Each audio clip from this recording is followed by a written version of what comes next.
வணக்கம். இப்போ சமீப காலமா பேரண்ட் சைட்லேருந்து வர ஒரு பெரிய கம்ப்ளைண்ட் என்னன்னா, என்னோட குழந்தை சரியா சாப்பிட்றது இல்லை அப்படின்னு தான்.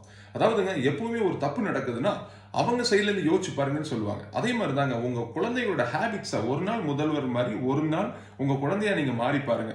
அதாவது அவங்க சாப்பிட்ற பிஸ்கட்ஸ், அவங்க சாப்பிட்ற சிப்ஸ், அவங்க போகிற சாக்லேட்ஸ்லாம் சாப்பிட்டுட்டு நீங்களும் 3 வேளை கரெக்டாக சாப்பிட முடியுதான்னு பாருங்க. கண்டிப்பாக முடியாது. பிகாஸ் இப்போ வர ப்ராடக்ட்ஸ் எல்லாமே ஒரு விதமான வேதிப்பொருள். அதாவது உடனே ஸ்டொமக் ஃபுல் ஆயிரும், பசிக்காது அவங்களுக்கு. திரும்ப திரும்ப அந்த ஜங்க் ஃபுட் சாப்பிட தூண்டுறது அப்படிங்கிற வேதிப்பொருளும் கலந்துருப்பாங்க. ஸோ இது மாதிரிலாம் விஷயம் இருக்குன்னு கண்டிப்பாக பெரியவங்களாகி நிறைய டாக்டர்ஸ் அட்வைஸ் பண்ணுறாங்க. நம்ம பெரியவங்க, நம்மளுக்கு தெரியும் அப்படிங்கும்போது நம்ம தான் அந்த குழந்தைய அவாய்ட் பண்ணணும். சொன்னால் கேட்க மாட்டேங்கிறாங்க அப்படிங்கிற காரணத்தில் சொல்லக்கூடாது.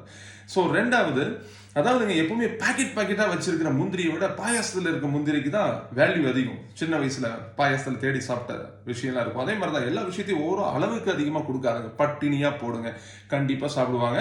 திங்கப்பாவும்